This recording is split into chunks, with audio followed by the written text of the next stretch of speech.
I'd like to play a history game with you, if you're willing. It's an easy game. I'm going to say a famous name from history, and I want you to think of a word.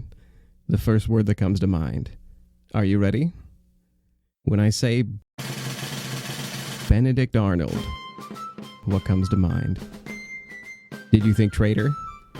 Because if you did, maybe you should have thought the word patriot instead. If you got it wrong, don't worry. I did too. I thought traitor when I saw Benedict Arnold in the show The Turn, because I was taught a lie by Congress. Not that Congress taught at my school, but like other millennials, I went to public school during the No Child Left Behind era. If you're unfamiliar, No Child Left Behind was an act passed by Congress in 2001 to 2015. If you attended school in that era, you probably have all kinds of funny misconceptions. Back then, we filed into classrooms 40 students thick, and we read about Benedict Arnold from a generic stapled packet. Teachers who criticize this era call it packet learning, or test-centric learning. And the packet version of Arnold made him out to be the traitor of the American Revolution. If George Washington was the god of liberty's founding, Benedict Arnold was liberty's devil. Here's what else the packet said. Arnold had a fancy young wife he couldn't afford, named Peggy Shippen. Arnold broke his leg in battle and stayed very bitter about it. Crippled, he was sent to Pennsylvania to be its military governor, where he stole from the local merchants so he could buy Peggy a fancy mansion, Mount Pleasant.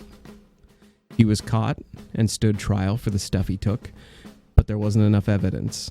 In the end, Arnold could have gotten away with it scot-free with his new money and his mansion, but Benedict Arnold was a greedy Judas, so he tried to sell West Point to the British. We're being glib. We're poking fun at the facts we learned in school. I won't quibble that Arnold was a traitor. He was. But the No Child Left Behind packet pop quiz version of Benedict Arnold is ironically the same version Congress fabricated back in 1780. The version Congress and the state houses literally rewrote history to sell to the public, that's the version that only leaves room to hate the traitor. The reality? Benedict Arnold was a war hero, a revolutionary patriot who gave everything to the cause. His fortune, his freedom, his health, everything. But he outshined his superiors on the battlefield, so he was passed over for promotion over and over. Then Congress kept all the money they borrowed from him, and they allowed a lawyer who was known for hanging conscientious objectors to put Arnold on trial, without evidence, for a year. All this while Arnold was recovering from a war wound he got defending America. But Benedict Arnold kept his word, his trustworthiness, right up until the end. In a frantic letter just before his trial, Arnold tried to warn Washington he was about to break. On May 5th, 1779, he tells Washington, quote, "If your excellency thinks me a criminal, for heaven's sake, let me be immediately tried, and if found guilty, executed." I can hear the argument of today's modern patriot, that a true American would never betray their country, no matter how unfairly they've been treated. But I want to learn a different lesson from Benedict Arnold, one that seems awfully relevant this day and age, when so many Americans feel like their government may not represent them as much as it used to. In an age when Congress is about as trustworthy as a bunch of used car salesmen, according to public polls, and corporate lobbyists just manipulated the House of Representatives into keeping pharmaceuticals sky high, while 60% of the public from both parties want drug prices regulated. I ask you, what's the value of trustworthiness? In politics? In your home life? How much abuse of your trust would it take, hypothetically, to turn you from patriot to traitor? How many of us would sell out West Point right now if it meant never hearing another lie from Congress?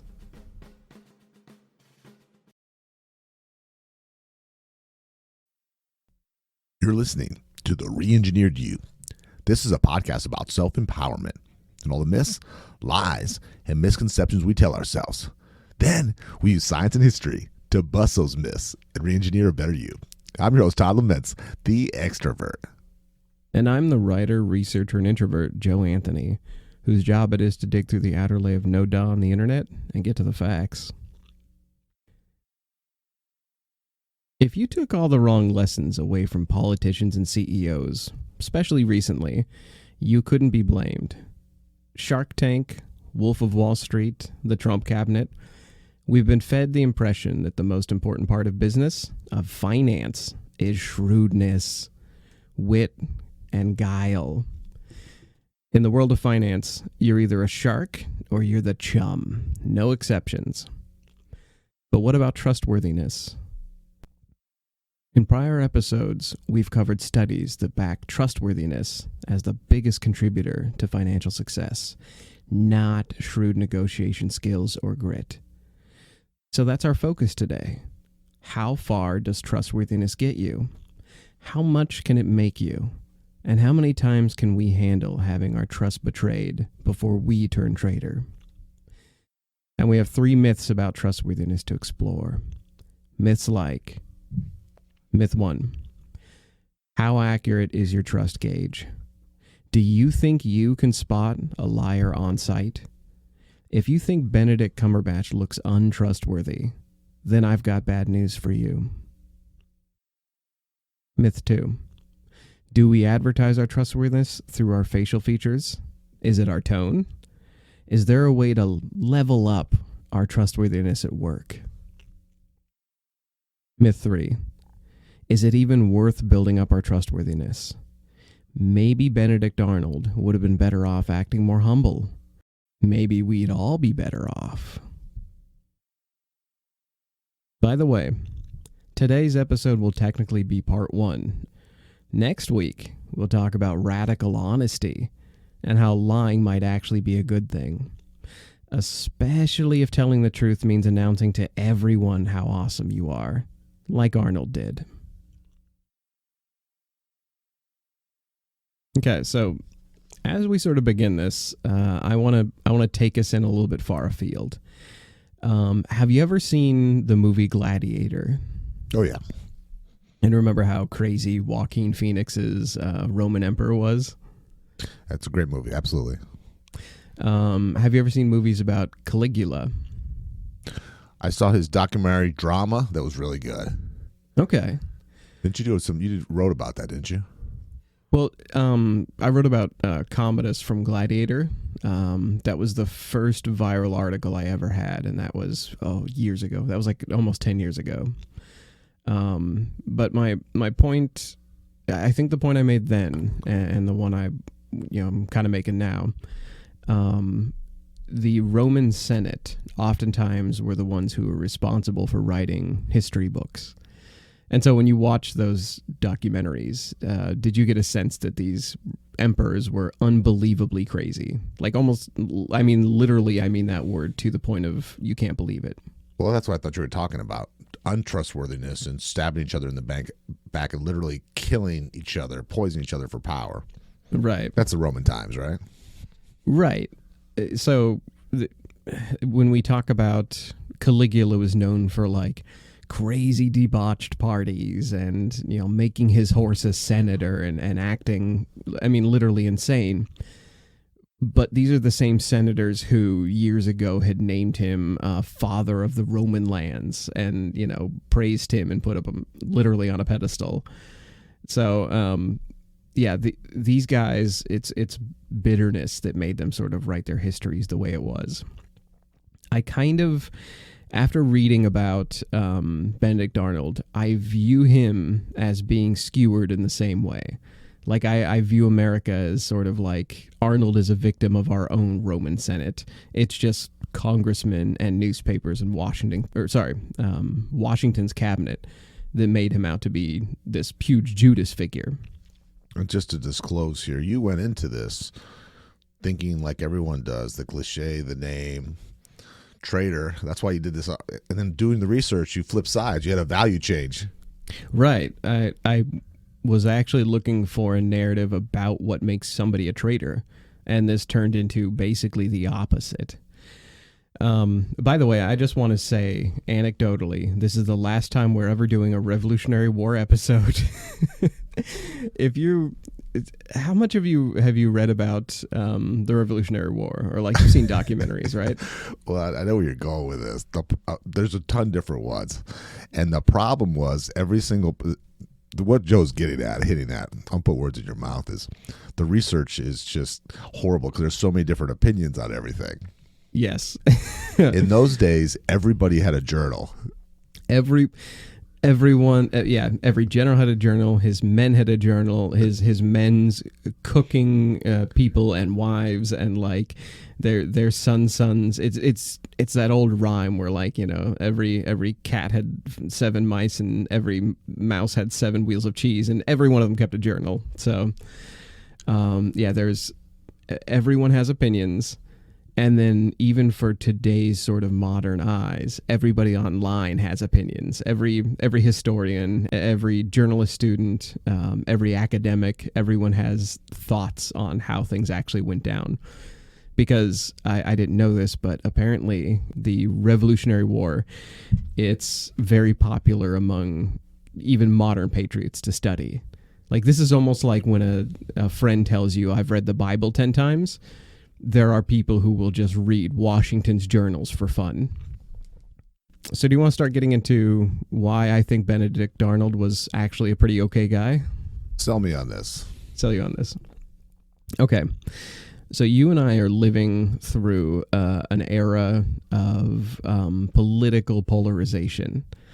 The right and the left, the red and the blue, they do not really get along right now.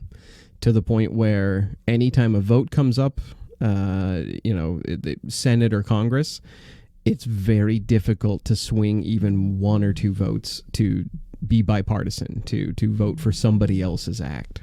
You might not agree with it, but you need to stick with your party.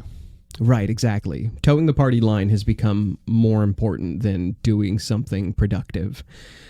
Benedict Arnold was living through that time, and I hate to say it, he wanted to be a political moderate. He wanted to be a both sideser. He wanted to appease both sides. Like, he did not start on he was not given a silver spoon. He did not come from, a huge amount of money. His family had a decent reputation. His father didn't leave him with a whole lot. He made almost everything he had. And he did it through smuggling, and he did it through trading. So by the time this war starts, he's got people he wants to impress. He wants to impress, General Washington. He wants to impress the military. He wants to impress, he wants to impress the loyalists, the people who are still siding with the king and queen. If you were, let's say, put in charge of a city, we're just going to pick out. Okay, let's just say. What is a city that is polarized right now? Like, can you think of one? They call them purple cities, where they're not Democrat or Republican currently. They're a little bit of both. God, I can't think. Nothing pops in my head. I was thinking the opposite. I was thinking states. One that's real blue and one that's real red. Okay. If you were put in a state, in charge of a state, like your temporary governor, how would you appeal to both sides? I'm thinking of California. Oh, that's a good example. Okay. So for those listening, everyone thinks that we're on the quote-unquote left coast. Both California and Oregon have huge populations out in the urban areas that are very red. And then you go to the cities and it's very blue. Very lopsided in both places, yeah. Right, exactly. Benedict Arnold, when he went to Philadelphia, crippled. I will keep hitting that nail because it's important to remember that. Crippled what? Well, he had his leg shot through, like somebody. Oh, I didn't know that. Yeah, we'll get into the heroism that caused that, but he was shot in the leg, and then his horse fell on the leg, and it was so broken they had to put it in a box to let it heal because they didn't have proper casts back then. And when it healed, it was an inch or two shorter. So he limped forever. Sounds horrible. Chronic pain, no sleep, back problems. Right. When he was sent to be the temporary governor of Philadelphia, it was a military posting, and it was because he was crippled. He was effectively out of the fight. He's a war hero, so when he's the temporary governor, he is basically there to impress people and to make people get along. In fact, that's the orders he gets from Washington and Congress, is he is supposed to keep them under a mercantile lockdown, meaning nobody sells or buys out of Philadelphia for a while. And while this is going on, there's a clothier general who is the man who is supposed to supply clothes and supplies to the militias, Washington's forces. And he has basically been helping people fleece the public. While he has been the clothier general, he makes deals with merchants who can't sell anything right now. Again, they're in lockdown. And he makes side deals. He forces merchants to sell their goods, and then he gives them what the government allows him to pay them, which is nothing. It's Walmart prices for Burberry clothes. And then he takes these and he gives some of them to the army like he's supposed to, but a lot of the rest of it gets sold at markup out into the public, like away from Philadelphia. So while he's doing this, while the clothier general is doing this, he needs a military, usually a general or somebody of a high rank, to help him get away with this. When Benedict Arnold moves to Philadelphia, he's his man. Benedict Arnold starts doing this with the clothier general. Now, one might argue that this makes Arnold immediately a criminal, but this was completely legal. It was a little gray area. Like it certainly was not the most moral thing to do. But mind you, everybody who was in Arnold's position before, like one person after another who worked with this clothier general, they did the exact same thing. In fact, the man Benedict Arnold effectively relieved was doing it. Other people in his position had done it. This was seen as a income that you can expect if you are in the position of being like a military governor. Okay, so let's pause on that for a second.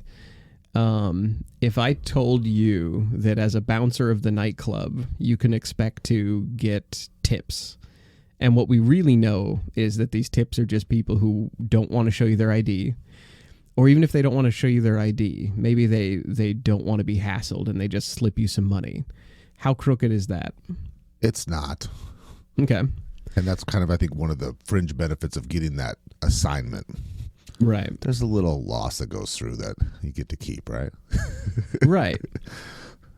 Let's change that even slightly, because we know from the history that Congress was telling Benedict Arnold to enforce this lockdown. So let's change it even more. Let's say you're the bouncer of a nightclub, you're expected to get tips, and you know they're going to check IDs inside the building. Like they're not going to serve drinks to somebody underage, so the danger is gone. That is effectively the position Benedict Arnold is in. Congress has enforced this lockdown. The clothier general has been doing this with other people, so this isn't necessarily something that is... the reason we hit on this point so hard and so much is this is looked at as like this will eventually be what he goes on trial for. When Benedict Arnold is put on trial later, this is what it's over. But there's another incident that, to me, makes me feel like he is not so much a traitor as he's a both-sideser. There's an incident where there's an old woman, Grace Galloway. She is living in Philadelphia. She's kind of wealthy, but all of her land, it's hers. Like she got it through her parents who passed away. It's her money, her land, but there's a problem. Her husband, Joseph Galloway, he married her under something called the laws of coverture, which means that when a man marries a woman, the man marries her money. He gets everything. Even if he doesn't have any money? Even if he doesn't have any money. Oh, boy. And this guy, Joseph Galloway, when he married Grace, he claimed all her stuff, of course, because he's a man, and it's this era. But then he was very, very politically active. Joseph Galloway was a very outspoken loyalist. He was for Queen and Country. He thought a king should be taxing America and that we'd all be better off if we were still part of Britain. He thought this revolution would burn off and Exactly. these relatives would fall back in line and pay their taxes to the Queen and everything would be fine. This freedom thing is a flash in the pan. Which was probably a better bet. Right. Of the two. Oh, if I were living back then, I would have, that's my bet. And then he flees. Like basically, Philadelphia gets put under, Washington and Congress's rule, and Joseph Galloway is out. He skedaddles. He flees to the British side. This leaves Grace Galloway defending her land. Like, she stays. She remains in her apartments. She remains in her family land, and she refuses to be moved.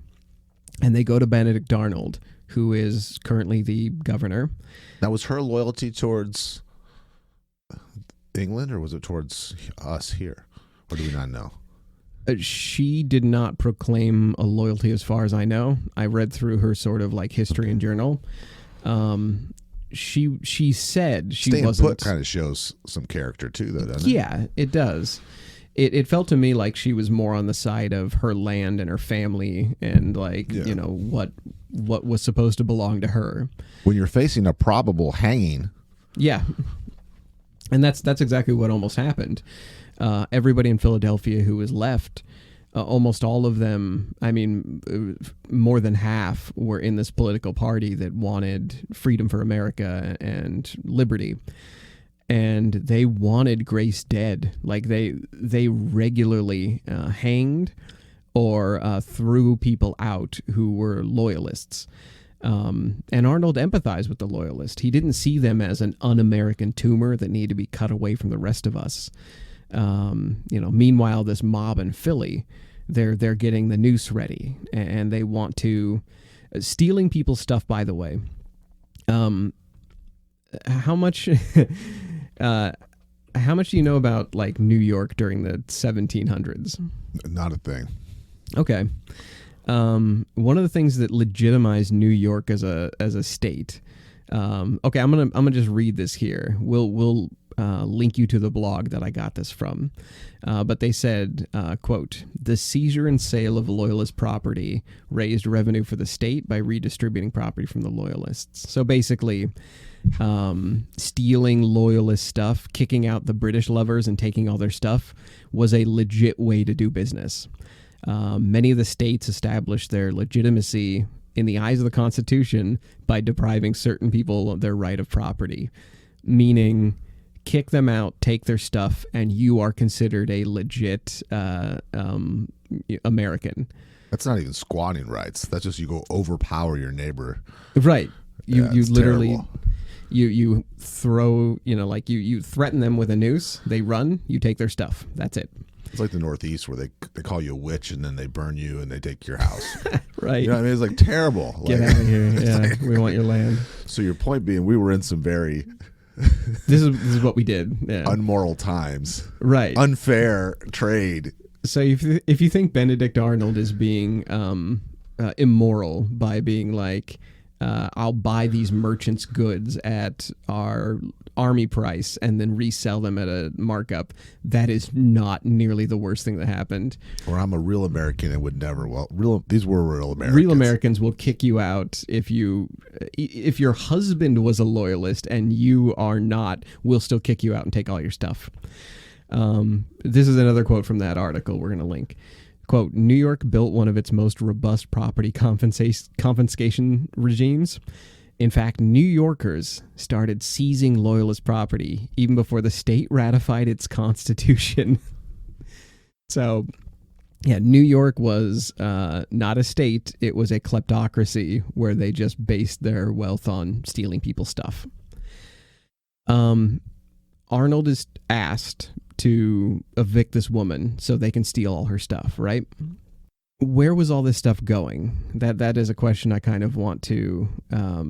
I mean, obviously, To Washington for bullets and horses, right? right? Yeah, the most brave and American thing we could do. Absolutely not. It was all being kept by the individual, but way more important, Congress was keeping a huge portion of it. So you pay your taxes, keep half of Not what you even in steal. taxes. I wish it was taxes. But you just give them half of it. Yeah. So Congress wasn't what we consider Congress. Congress back then, they were involved in loans, and they told states to equip their own militias. So basically, one of their big jobs right now was they were gathering militias for Washington. So there was a little bit of making sure they were equipped and armed and ready state by state. But the bigger job that people in Congress had, they were just mostly 13 guys whose job it was to get the largest piece of pie for their own home state. You know what this sounds exactly like? The crime families of the mafia. That is Where you have your so own soldiers similar. and you have a license to steal within your territory. So you're telling me that's what Revolutionary America was like? That's exactly what it was like. From individuals taking loyalist goods to states becoming more legit through theft, like New York, Congress was just 13 dudes who were trying to get theirs and get their state theirs.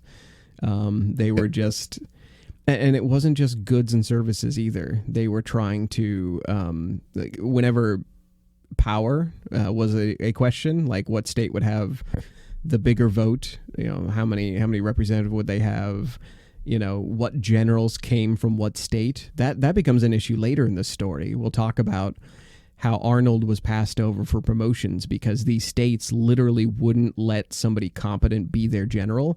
They wanted an equal share of generals from each state. So these guys were really about, we want to get ours.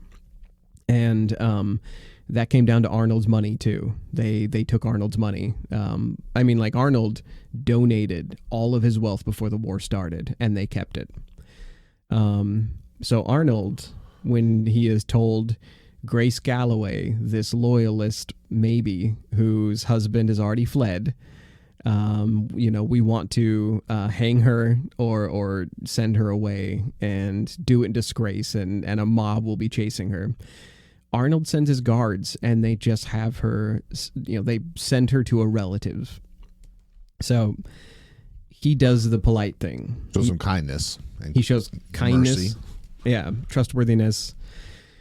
He does this, and it's very unpopular. Everyone wants to, they're being deprived looted goods and a show, and so he's immediately unpopular because of it. And think of in today's terms. So Benedict Arnold gave all of his personal wealth away to the government, which he knows is going to be spent. Just someone's going to keep it. Who's that patriotic today that would do that?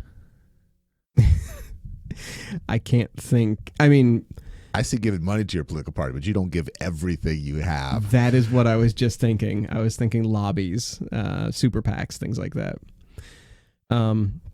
So in comes a lawyer we're going to talk about later, Joseph Reed. This lawyer, he comes in. We're going to really get into his backstory, but I just want to introduce him now. Joseph Reed comes in, and he says, thanks for getting rid of the old biddy.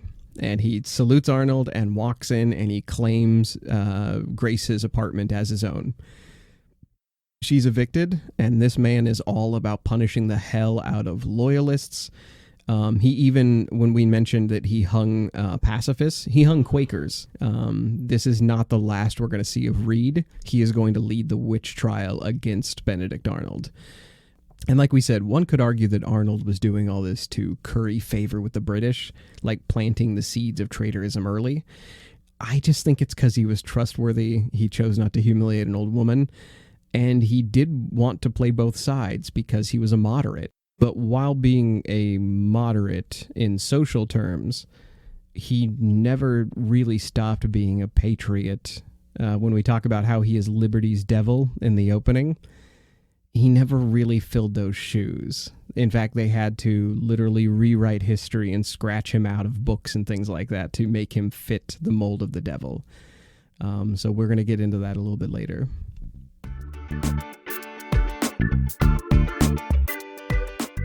Just so we don't turn this entire episode into a history of Benedict Arnold and why my mountain or hill I will die on is how Arnold was actually a pretty cool guy.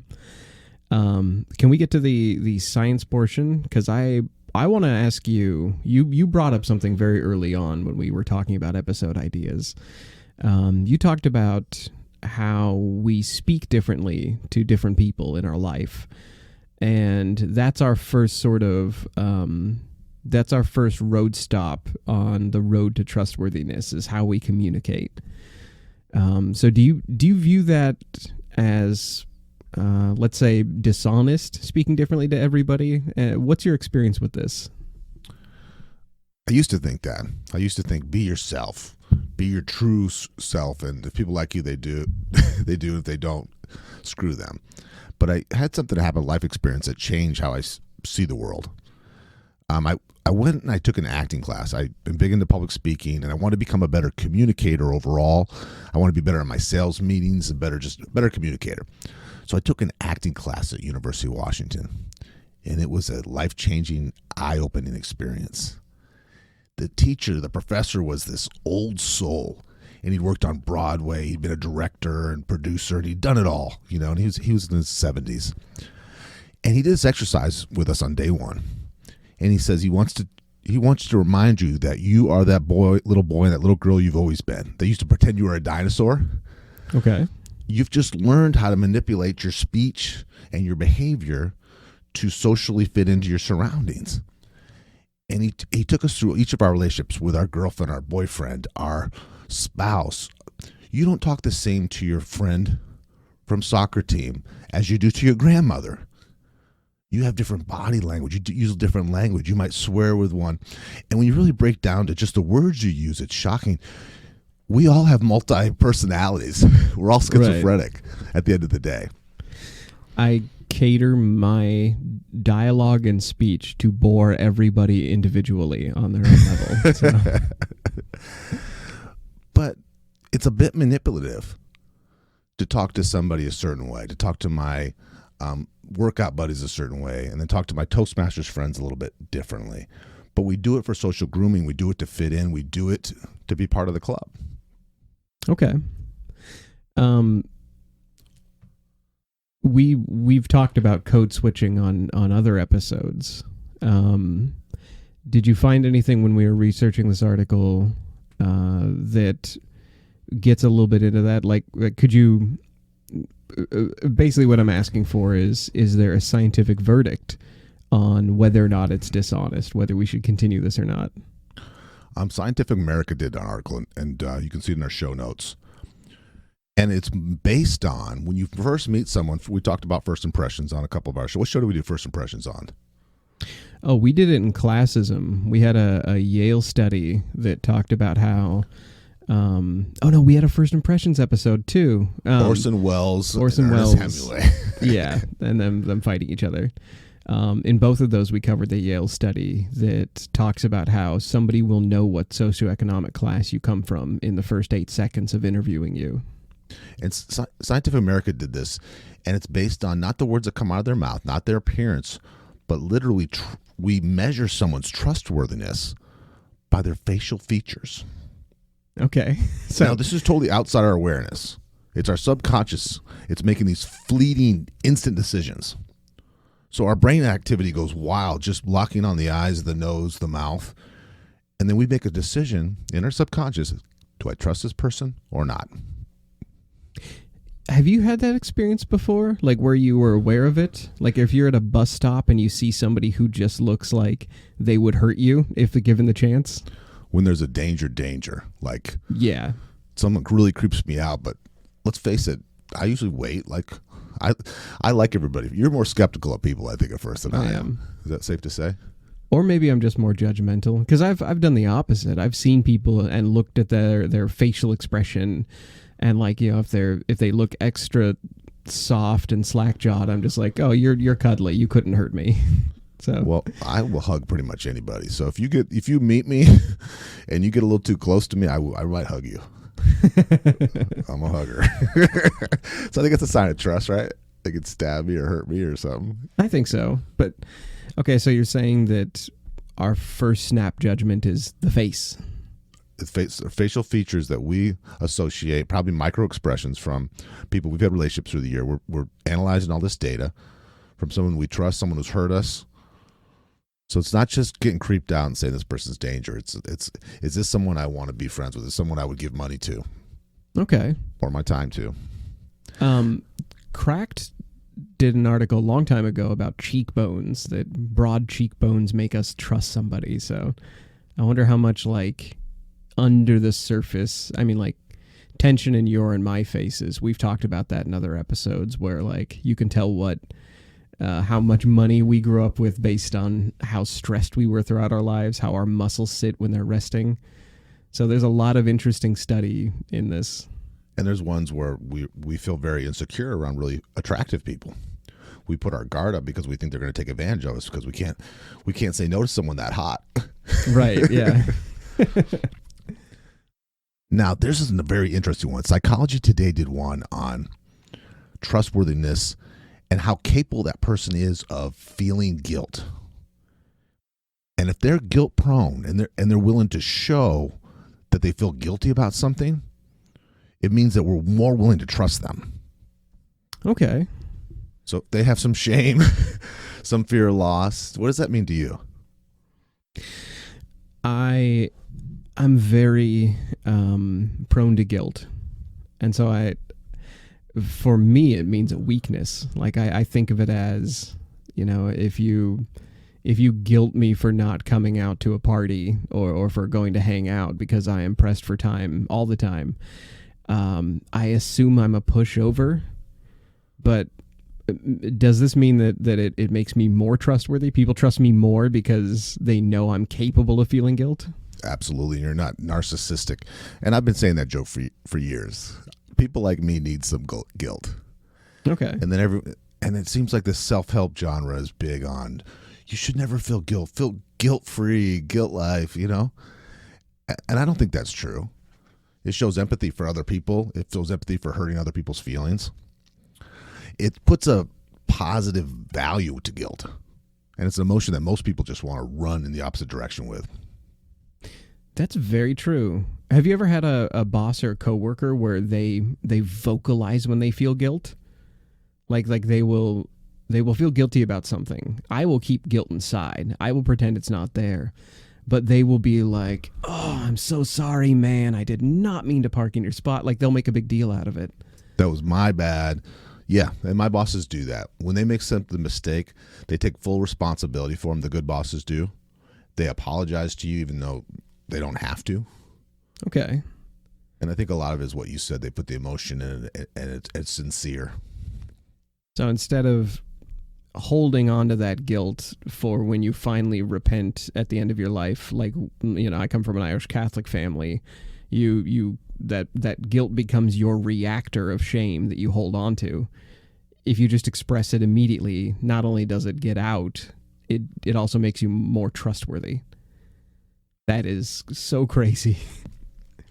So your mind is making these fleeting decisions on your face, and then someone's kind of feeling guilty. You got the face and the guilt. You're going to trust them. You're about to hand your wallet over, even a cheapskate like you, Joe. Now, a lot of things about trustworthiness is, I always make money references too. Is this somebody I want to spend a lot of time with? And you and I have talked about creative projects and who to work with and who not to work with. And what is the number one thing you've always said that you need in a competitive creative project partner? We've talked about mutual respect and love before. Mutual respect and mutual trustworthiness. And you're not going to invest your already limited time into someone who you don't trust with your time. Right. If you want to get down to the absolute bare bones of trustworthiness in a business or workplace, Amazon star reviews. Those are boiling trust down to 5 little stars. but all business is built on trust, and it goes from business to the individual too. So this is, I mean, when you get businesses that announce that they are feeling guilty about having had a data breach or something, it really does make me feel better. Like, I wasn't thinking about that until you said it. You know, Joe, I don't think of Arnold Benedict as a war hero or a war warrior even. Okay. Yeah, he was the first. I've heard other historians call him America's first real patriot. And that may seem like a slap in the face to people who were doing amazing things for us before the Revolutionary War. But I kind of view the same. Like as soon as the war started, Arnold went all in. And when you talk about the ability to feel guilt, every time we read a letter from Arnold, it is dripping with guilt, regrets, remorse, second thoughts. This was a man who could not keep any of his thoughts and considerations to himself. I like that. Tortured soul. Oh, so much. Yeah. Tortured soul who would not stop mouthing off to higher ups. Like, he was really good at battlefield command, and he was really good at knowing what to do for for not just battlefield command, but military decisions. He was very good at, but he could not keep his thoughts to himself. One example of this. So Arnold is a war hero when he arrives in Philadelphia. So the most heroic act he makes, as far as the war is concerned, he crosses Lake Champlain with a small group of armed men. Now these are basically volunteers. They call themselves the Green Mountain Boys, and Arnold basically takes it upon himself. Like, he's out in the field. He has been marching with other soldiers. He has volunteered. When I say volunteered for the army, I don't mean like we volunteer for the army, where we like go to a local army station. They sign us up. They give us our uniform. We go train for 4 months. This is very ad hoc. This is the start of the war, and we haven't really had a militia yet. There's no structure. It's not organized. You just... Right. So you can literally go house to house, tell all of your friends, hey, we're forming a small band. We're forming a unit. And they just come together, and you march them off. And whoever you meet who is better at commanding on a battlefield than you follow them. Kind of Bad News Bears, kind of ragamuffin looking, right? Exactly. Every military unit in America is the Bad News Bears, except unless you're under Washington. Then Washington will put you under one of his generals. Yeah, the tallest man and the smartest man takes the lead. Yep. And that's Arnold. The Green Mountain Boys, they run into Arnold. Arnold has basically been told to sit tight. But then he gets... okay, so Congress basically gives him permission to go to war, effectively. He's allowed to march. So Arnold runs into the Green Mountain Boys, and he takes 83 of them, and he crosses Lake Champlain. He takes a fort called Fort Ticonderoga, and he does it without killing anybody. This is very important to the war because America doesn't really have a lot of guns. We don't have big cannons yet. And he captures about 60 cannons in this fort that isn't expecting anyone. That's valuable. It's extraordinarily valuable and very important. It deals a heavy blow to the British. It means that the Brits can't sweep down from Canada and enter America through Lake Champlain. So he did a couple things at once there. He just took 83 scruffy, literally Green Mountain Boys, and he captured their guns. He put a cork in the bottle that would lead to America losing early. And he proved that he could command a battlefield. Now, it's very important to note that before the war started, he was a traitor. Not a traitor as in he betrayed America. He was a merchant and a smuggler before the war. Trading goods. Yeah, he was smuggling around the British who wanted to tax everything that he was trading in. So these are the skills that were needed by America, and he brought those skills, and boy howdy, he used them. Like he got us our first real big win. Now, we mentioned that there was a merchant lockdown in Philadelphia, and that he had worked out a deal with the clothier general, and everyone held that against him, especially Joseph Reed, the man who moved into the old lady's apartment. And Congress ordered that lockdown. Everybody in high position in the military was using their position to get rich, especially Congress. Can I tell you a couple of the get-rich-quick schemes that Congress used? Please. So here's just one example, and this is one that ended up tying Arnold up into its politics too. Well, Congress, as we mentioned, they stole from loyalists who left, acquired, whatever. They kept all of Arnold's money when he put in all of his wealth he had made as a merchant. So there's one court case in particular I want to point out. There was a ship called the Active. It was a British sloop out in 1778, and it was out at sea, and it captured a bunch of American sailors and pressed them into service. So do you know what I mean when I say that it pressed them into service? We can hang you or you can join us. Exactly. They enslaved a bunch of Americans. And by pressing them into service, it means that their choices are death or, work the ship. One of the men on this ship was called Gideon Olmsted. He was basically... I'm laughing, but I'm horrified. Yeah, me too. We have to laugh at history. That's the easiest way to learn it. So this man, Gideon Olmsted, he was captured by the British, and the Active, this British ship, this sloop, took them to Jamaica just on business. Like, they're like, hey, you American sailors, you know how to work nets and oars, and you know how to mop our deck? Well, mop the deck, because we're going to Jamaica, baby. So they go to Jamaica. Twist, kind of a cruise, but not really, like a barefoot cruise. Welcome to your cruise. Your meal is going to be whatever we give you. Your cabin is going to be the stuff the rats don't eat. You get to eat the rats that eat the thing. Yeah, rat burgers like Demolition Man. So they conclude their business in Jamaica, trading spices or whatever they're doing. They go back to New York. They're heading back to New York, and it's during the war. And Gideon Olmsted and his other captives, these Americans that they've captured, they mutiny. They beat up the British, and they kick their asses and take back the ship. And these sailors who got captured by the Active, they are now going to take the Active back to New Jersey. They're like, we won. This is our ship now. And they're planning to turn over the British and hopefully have them hanged, and then they have a fancy new ship that they earned. So they sail into a Pennsylvania ship intercepts them. The Pennsylvania ship captures the Active, and they quote unquote capture it out from under Gideon and his men. These free men who fought for the boat. So they're repoing the spoils of war here. Right, exactly.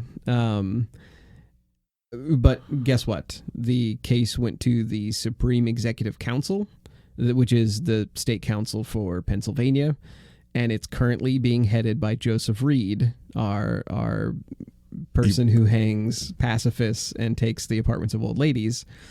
And with his help, they ruled in favor of themselves, the state council did, and they kept all the money. They kept the ship, they kept the money, they told Gideon, piss off. Attorney Joseph Reed, who hangs Quakers and little old ladies. Right. So this man, Gideon, reached out to Benedict Arnold, because he's the military governor at this moment. They gave him a portion of the money, or Arnold gave him some money. So he basically... Gideon goes to Arnold, says, hey, this lawyer and his state representatives have taken everything. Like, we sailed here with a captured ship that we captured. So Arnold gives him lawyer's fees and hooks him up with lawyers who are local. And they won the case. Gideon Olmsted and his freed men, they win. So that must have stuck a thorn in Reed's side then. Reed told his state council, the Supreme Executive Council of Pennsylvania, to fight the case. In fact, they did what shady businesses do today.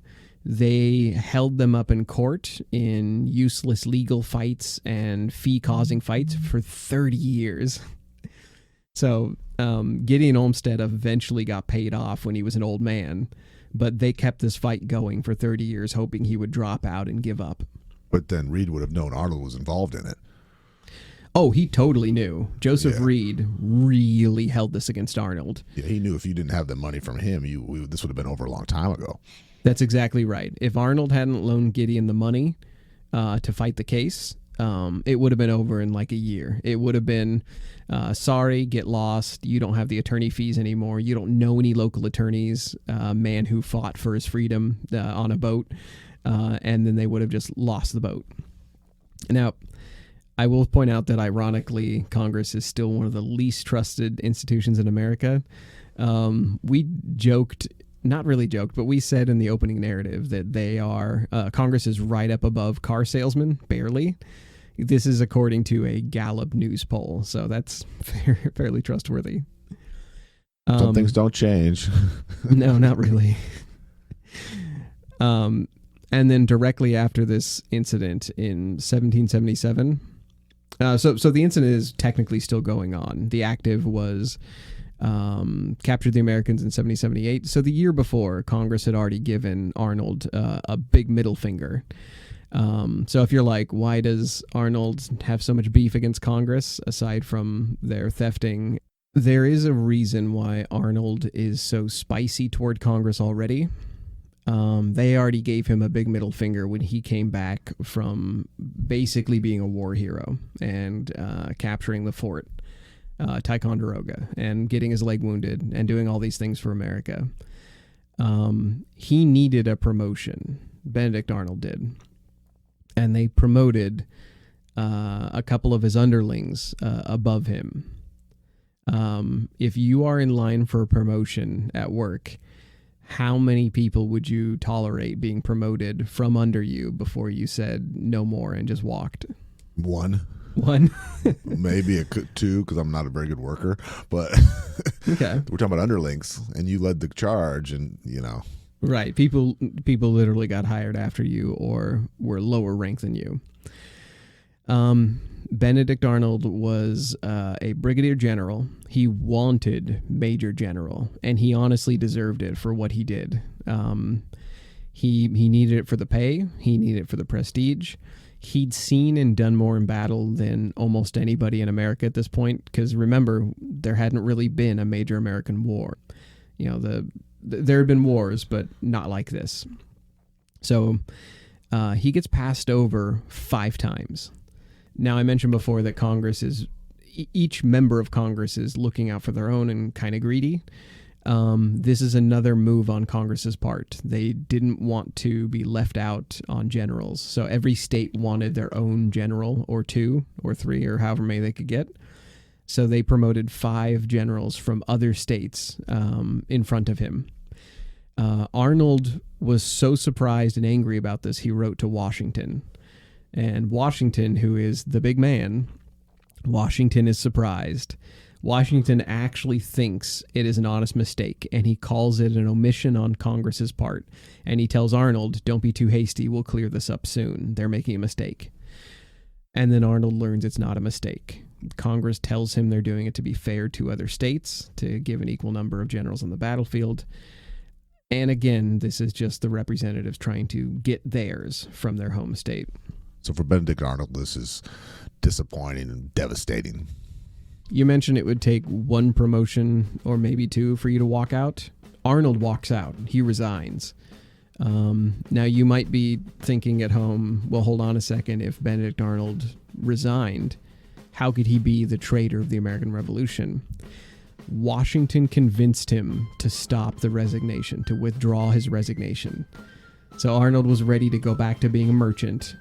General Washington tells him, don't be hasty, withdraw your resignation, stay in Philadelphia, continue being part of the political life, continue being part of the army. So George Washington's a pretty good judge of character, I would guess. He is. and of generals. He would know. He's the best in the business. He had... I don't want to spoil this too bad because this is a big one, but there was one person in particular who surprised Washington as far as being two-faced. It was Joseph Reed.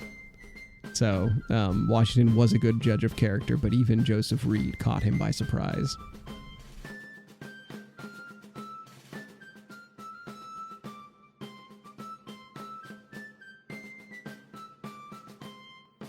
You've been listening to The Reengineered You. Thank you so much for listening to the show. You mean the world to us. We have a new episode every week. You can connect with us at www.re-engineeredyou.com. That's where we have research links and show notes. And remember, this has been part 1 of our discussion on trustworthiness and radical honesty. Next week, we're going to continue the discussion by investigating why trustworthiness is crucial for businesses, both at a global level and for the individual. We're not experts in anything, but we've got an opinion on everything.